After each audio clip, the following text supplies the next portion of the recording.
Hello বন্ধুরা, welcome back to my channel. তোমরা সবাই কেমন আছো? আশা করছি ভালো আছো। আজকের ভিডিওটা কিন্তু স্কিপ একদমই করবে না, কারণ আজকের ভিডিওতে আমার একটু একটু হলেও আগেকার দিনের কিছু কথা তোমাদের সঙ্গে শেয়ার করবো, মানে আমার আগেকার দিনের।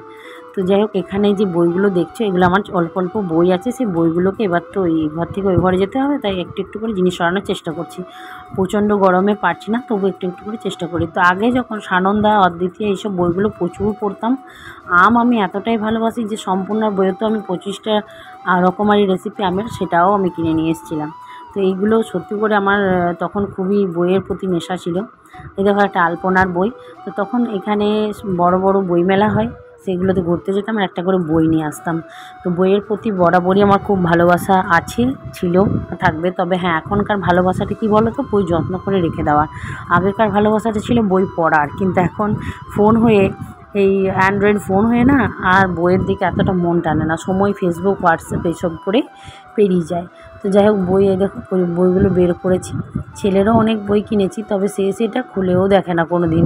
তবে আমার ইচ্ছা হয় যে হ্যাঁ, এই বইটা ভালো, বাচ্চাদের পড়ার মতো, তো সেরকম বইগুলো নিয়ে আসি, বাট সে খুলে না। আর এই যে দেখছো আরও বইগুলো, তো এরকম প্রচুর বই আমি তো আরও ছিল। তো কিছু কিছু নিয়ে এসেছি বাপের বাড়ি থেকে, আর কিছু কিছু বেশিরভাগই এখানের কেনা। আর ওই বাড়িতেও আছে, জানি না মা কী করেছে, একদিন জিজ্ঞেস করতে হবে। দেখো এগুলোও কিনেছি। আর এটা ছেলের বই। এরকম প্রচুর ছেলের টুকটাক বই কিনি, বাট ছেলে সেগুলো খোলে না। এই বইটা আমার পড়তে খুব ভালো লাগতো, উচ্চ মাধ্যমিকের একটা বাংলা শিক্ষক কমল পালের লেখা। তো এটাতে অনেক কিছু বেশ পড়তে ভালো লাগতো আমার, তো ওই জন্য এই বইটাকে নিয়ে চলে এসেছিলাম। আমি পড়তাম মাঝে মধ্যে, বিয়ের পরে পরে কথা বলছি। তো এইচএসের পর আমার বিয়ে হয়ে যায়, তারপরে অ্যাডমিশন হয়েছিলাম, তার পড়া হয়নি। যাই হোক, ওটা আলাদা কারণ, পরে একটা অন্য ভিডিওতে শেয়ার করবো। এই ভিডিওতে বলতে গেলে ভিডিওটা অনেক লম্বা হয়ে যাবে। তো যাই হোক, তো দেখো এখানে হাসির মজা অনেক গল্প। তো আমি অনেক রকমারি রান্নার বইও কিনেছি। তবে হ্যাঁ, একটা গ্যারেন্টি, আমি এই বই থেকে কোনোদিন রান্নাও করিনি। আর এটা হচ্ছে এই বই যে শিশুদের নামকরণের বই, নামটা ছেলের ওখান থেকে না রাখলেও বইটা কিন্তু সেই সময়কারই কেনা। তো যাই হোক, আর এইটা তো আমাদের প্রত্যেকটা বাঙালিদের বাড়িতে এটা থাকবেই থাকবে, গীতা। তো সেই গীতাও একটা আছে, চটি গীতাও আছে। আর এটা হচ্ছে সরস্বতী পূজার পদ্ধতির একটা বই। এই বইটার লেখক হচ্ছে আমাদের সাধু বাবার বাবা, শ্রী চন্দ্র চক্রবর্তী। শ্রী সুদেবচন্দ্র চক্রবর্তী, ইনি হচ্ছেন সাধু বাবার বাবা। তো ইনি এই বইটা লিখেছেন। তো এই দেখো শিবপুরাণ, শিব বাবার তো একটা বই। আমি শিব বাবার যখন খুবই ভক্ত, তখন শিবপুরাণ একটা সংক্ষিপ্তটা আছে।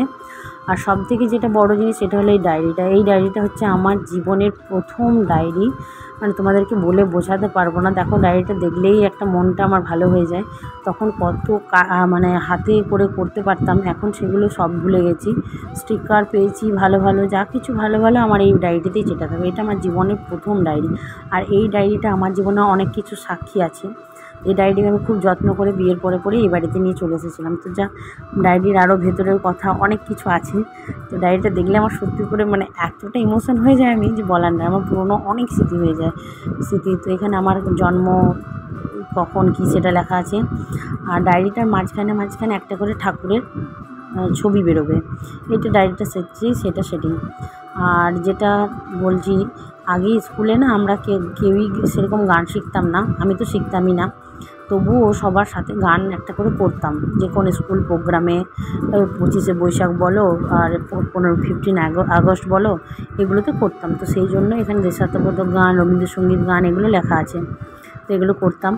আর এই ডায়েরিটাতে আমার অনেক কবিতাও লেখা আছে, কারণ কবিতাগুলো যখন দেখতাম যে ধরো এখন কোনো সিজন নয়, অথচ আমি কবিতাটা খুব ভালো লেগেছে, তখন সেখান থেকে কবিতাটি তুলে আমি এই ডায়েরিটাতে লিখে রাখতাম, যে পরে কোনো স্কুল প্রোগ্রামে তখন আমি এটা করবো। যেমন রীতিনীতি ও প্রণয়, কবিতাটা খুবই সুন্দর। আর অসম্ভব সম্ভাবনা, এরকম এরকম কয়েকটাও আছে। তো তখন স্কুলে এইভাবেই প্রোগ্রাম হতো, এখনকার মতো এত অ্যাডভান্স প্রোগ্রাম আমরা পাইনি। তো বিজয় বসন্ত, এরকম কবিতাগুলো খুব সুন্দর। বেশিরভাগ মাইকেল মধুসূদন দত্তেরই কবিতাগুলো, এটা তো বটেই অসম্ভব সম্ভাবনাটা। তো যাই হোক, আমার শিওর নয়, তবুও বললাম। তো এইভাবেই দেখো, এই ডায়েরিটা আমার অনেক কিছু সাক্ষী। ডায়েরিটাকে আমি কখনোই হাতছাড়া করতে চাই না, ডায়েরিটা অনেক স্মৃতি আছে আমার। দেখো এখানে মেহেন্দি করতাম, এটা মনে ক্লাস 6-এর হয়তো। ডায়েরিটা বহুদিন ছিল, আমি পাতা নষ্ট করতাম না, একদমই পাতা নষ্ট করতাম না ডায়েরিটা। এটা একটা করেছি, এটা আমার বিয়ে ঠিক হয়ে যাওয়ার দিন, আমি এটা এঁকেও ছিলাম সেদিনে। আর ওইটা ডেটটাও লেখা আছে সেদিনে, দেখো। এই দিন আমার মাঝে মাঝে যে একটা ঠাকুরের ছবি বললাম, এ দেখো কত সুন্দর শিব, দুর্গা আর কার্তিকের ছবিটা কত সুন্দর। তো এরকম মাঝে মাঝেই ছবি আছে, এটার ওর দিকটাতেও আছে, এরকম কয়েকটা পাতা পাল্টানোর পর একটা করে ছবি আছে। তো সত্যি করে এই ডায়েরিটা আমার অনেক কিছু সাক্ষী, অনেক কিছু স্মৃতি। তোমাদের সবার হয়তো আগে যারা, তারা সবাই হয়তো ডায়েরি সম্বন্ধে জানবে, আছেও লেখো, কিন্তু এখনকার ছেলেদের ডায়েরির প্রতি অতটা এনার্জি নেই। আগে চলে যেতাম ছাদে গিয়ে বসে বসে লিখতাম, কখনও কিছু আঁকার মন গেলে আঁকতাম, এটা একটা পাতাতে করেছিলাম, তারপর এখানে চিটিয়েছিলাম। তো এরকম করে দেখো, এই যে রবি, এই যে একাই নির্জন, এই সবগুলো আমার 2-1 লাইন লেখা। এখন সেটা হাতাখুন্তিতে চলে গেছে, তখন লিখতে পারতাম তাও 2-1 লাইন, এখন একটা বলতেও পারবো না। তো যাই হোক, এটাও একবার বসে থেকে করা, এটা একটা কলকা, মেহেন্দি এসবই করতাম। তখন 2-1 লাইন তাও তবুও নিজের মন থেকে আসতেও লিখতে পারতাম, এখন সেটা আর পারি না। তো যাই হোক, এই ছিল আমার স্মৃতি। আমার এই ডায়েরিটা, তোমাদের এরকম কার কার ডায়েরি আছে আমাকে অবশ্যই কমেন্ট করে জানাবে। এখানে দেখো বসে থাকতে থাকতে একটা সিংহ এঁকেছি। তোমাদের যদি এই কবিতাগুলোও তোমাদেরকে কোনো একদিন হয়তো পড়ে শোনাবো, ডায়েরিটা আমি যত্ন করে রেখেই দেবো। আর এই ডায়েরিটাতে প্রচুর জিনিস ছিল, আছে, সেগুলো থাক, পরে আর একটা দিন কোনো দিন বলবো হয়তো। আমার জীবনের প্রথম ডায়েরির কাহিনী অনেক বড়, তো সেই বলতে গেলে আরও ভিডিওটা লং হয়ে যাবে। তো এমনিতেই ভিডিওটা অনেক লং হয়ে গেছে। তো দেখো, এই ডায়েরিটা আমার সত্যি করে এতটা ইমোশন না, মানে কি বলবো, বলে বোঝাতে পারবো না। তো যাই হোক, তোমাদের কার কার ডায়েরি আছে আমাকে অবশ্যই কমেন্ট করে জানাবে। এই ডায়েরির গল্প আরেকদিন বলবো, যদি তোমাদের ভালো লেগে থাকে আমাকে কমেন্ট করো। সুকুমার রায়, রবীন্দ্রনাথ আমি খুবই পড়তে ভালোবাসি, তাই এই দুটো ছিল, এখন আর পড়া হয়ে আসে না। চলো, তোমাদের সাথে আরেকটা ইম্পর্টেন্ট জিনিস শেয়ার করি।